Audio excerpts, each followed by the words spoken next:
Yesterday afternoon, that's exactly what I said. I like it just like that. If we could stay that for January, it would be beautiful. I know that won't be the case as you look out over a dark and cold downtown Indianapolis. Just a chilly start to your Tuesday, which we should be used to around this time of year. But when you have a nice little break like we had yesterday, it was nice to see some sun. Yeah, we've kind of been up and down, it seems like, for so many seasons here this past year. But welcome in here to Sunrise at 6 o'clock on your Tuesday morning. We certainly hope you enjoyed your Monday. A lot of people getting back in the groove of things. Yeah. Holidays are over. And now it's that January to February weather that we have to get Actually, through. we're just looking at Monument Circle in the very, very background of that child. They got a couple more days before they even take down the decorations then, too. So it'll really be back to normal here, Lindsay. Yeah, now we're all planning our spring breaks. Yes, It's like, right? get me out of here. Today, though, stick around because this is going to be kind of the final day that we see above average temperatures, and then you're free to go because it's going to be much colder, and we've got a series of weak waves that will bring light snow chances in all the way through the first part of next week. So let's talk about what's out there right now. I do want to show you where our next weather system is still brewing. This is going to be a Clipper system that's coming out of Canada. Of course, that's how they track this time of year, bringing in some of that moisture off of the Pacific Northwest. And this is now tracking into the Great Lakes region. Widespread snow and a pretty big temperature transition to go along with this, much colder air attached to that system. So in the meantime, we're going to be sitting on the warm side of that for today, and I think some warm air advection, which is basically what that southwest wind will bring in for us today, will warm up our temps before that cold air arrives overnight tonight into Wednesday. 36 in the meantime here in Indy. We're at 30 in Richmond, 33 in Shelbyville. A little bit of a chilly start for sure, but this afternoon it's going to really warm up. Winds will be gusty today as cloud cover increases. We're headed back to 54 with the potential of 35 plus mile per hour winds to help us get to these temperatures here. Major changes on the horizon. A couple cold fronts are going to come through overnight and then into the day on Wednesday. We'll be talking about some snow and falling temps in your full forecast. It is 6:02 now, and we're starting to see traffic picking up here on the near south side. This is also going to be a construction zone. Well, a kind of double dose of a construction zone. It's already part of this big 65 expansion project as we work on the safety and the efficiency of 65. But they're also going to have to do some guardrail work as well as some paving operations during the overnight hours. So you see we've got these cones set up. This is at Keystone Avenue, but it's going to be that stretch of 65 north in between 465 and Troy Avenue where they're going to be doing most of the work this week during the overnight. No major delays to report for you either direction of 65, which is a good thing, but we will keep an eye on that busy stretch of interstate for your morning commute. And a developing story from overnight. A father is dead and his two children injured after their car went into a retention pond. This was just after midnight on Pendleton Way, here on this map near 465 and Pendleton Pike on the east side. Our Marina Silva is live there at the scene with what you've learned since this terrible accident there. Good morning. Good morning. We know that the man that died is the father to those two children who are in the hospital. They're physically okay, but this happened at this retention pond. The car actually went into the water on the other side. Now, it happened just after midnight. Police officers were actually in the area when they heard the calls for help, and it was those children calling. Firefighters say the water is about 10 foot deep. The two kids are in the hospital. Last we're told, they're physically okay. IFD says this was a challenging scene. Multiple officers responded, and they're credited for saving those two children. It was kind of an all hands on deck. Everybody was here trying to do the best that they could to give these people the best chance of survival. Again, difficult situations when it's dark.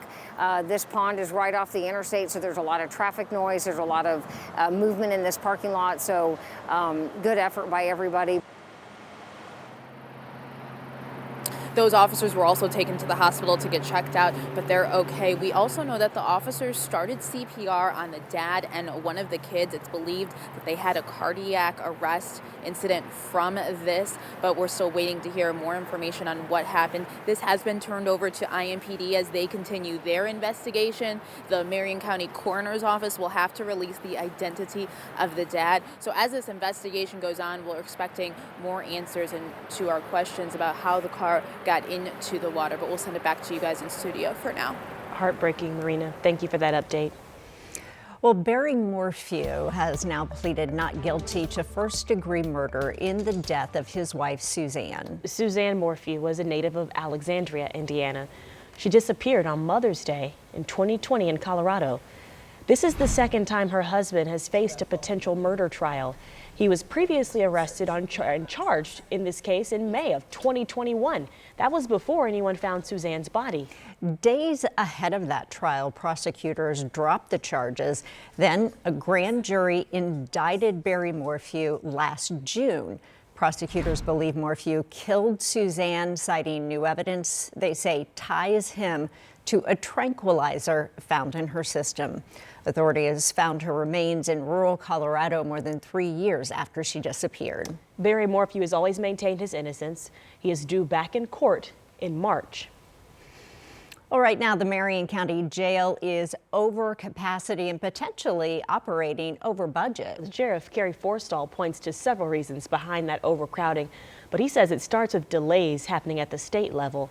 The sheriff says all 2,400 county-funded beds are full, and at least 175 of those people have already been sentenced. They're just waiting to be transferred to state prison. The sheriff also says recent changes to the county's bail system and even shifts in immigration enforcement are really what's keeping more inmates in jail, but also for longer. I'm sure it's cheaper to leave them here at $46 a day than it is to house them at the state prison. But that's Marion County taxpayers that are then absorbing that cost. The sheriff says he's met with ICE officials who have now promised to pick up longer-term ICE detainees more often. So 13 News reached out to both ICE and the Indiana Department of Corrections to confirm some of that information, but yet to hear back.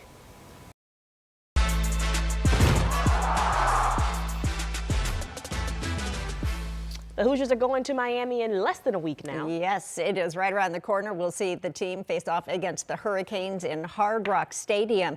But for football fans to get there, we know it's not going to be cheap. Anna Chalker is in the newsroom this morning looking at the ticket prices now and what you should be looking for if you're trying to buy a ticket. You know, if it's too good to be true, it might be, right, Anna?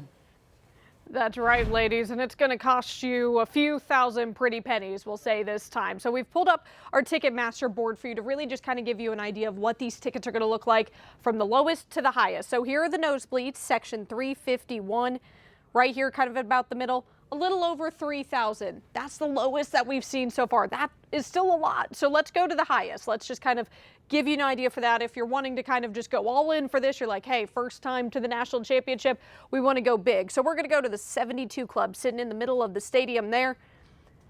That is going to be almost $30,000 there. So that's just really crazy to think about as well. This is like Super Bowl prices, but it's not uncommon for the college football national championship game. When we looked at the last year games for Ohio State and Notre Dame, those tickets just before game time were around $6,000. So there's a lot of factors to why those costs are so high right now. One of them being Miami playing in their home stadium and the demand of Hoosiers wanting to go down to Miami. So one IU economist says these prices are coming up from resale groups and they may not actually sell as high as what they're looking like right now. Those are just listed for sale. And that doesn't mean people are actually buying very many at that price. So, you know, I can ask for any price for a ticket, but that doesn't mean that's actually the market price. So we should be a little cautious about how many transactions are actually going on at these prices. Now, his best advice is to keep watching. Ticket prices could go down closer to game time. So if you're willing to risk it to go to Miami without the ticket, but you've got the flight and the hotel, there could be some reward, or you may, unfortunately, just maybe in a bar down in Miami or outside of Hard Rock. So if you want to watch the game on a screen, here a home that's bigger than your one inside your house, we've got a way for you to do that. So coming up, we'll share details on a free watch party that's going to be happening inside of Fishers. I think I will go with a free watch party versus Absolutely. the $3,000 nosebleeds. But thank you for that, Anna. We'll check in with you soon. And if you are looking to buy some tickets for the game, beware of those scammers. As we've talked about, IU police, in fact, have posted this reminder online saying that if a deal seems to be too good to be true, Jalea, it probably is. Yeah, you might not be that lucky if the ticket price is too good. They also said to take your time when you're buying tickets. One sign it's a scammer is because they'll rush you into making the purchase, and only buy from verified sites and get proof of your purchase too. Well, luckily, there is some stuff a little closer to home that is much easier on the wallet. Much, much easier. In fact, there's one piece of Hoosier hype that didn't cost fans anything. So fans raced to the Upstairs Pub, it's in Bloomington, to get the latest collector's posters. These have been really popular all season long, but especially now. And the latest version shows the Hoosiers' journey to the national championship game. It's got all like the bowl games and all that, so just a great commemorative poster for a historic moment. It's part of history. Like it may never happen again. I think we're doing really well, so it's a big, exciting news. You better not say that to Signetti. He hears him saying that. You better calm down. It will happen again. All right, the artwork captures every step of IU's historic run, including the final stop in Miami. So our 13 sports team will be on the ground in Miami a little later this week. On the gram too. They'll be posting pictures. Absolutely. And we'll bring you all of the action leading up to Monday night's championship game. Well, Senator Mark Kelly is suing the Pentagon. We'll tell you why he says threats to reduce his retirement pay are unconstitutional. And 2 Target employees detained as immigration enforcement continues in Minnesota, the state's response to this federal action.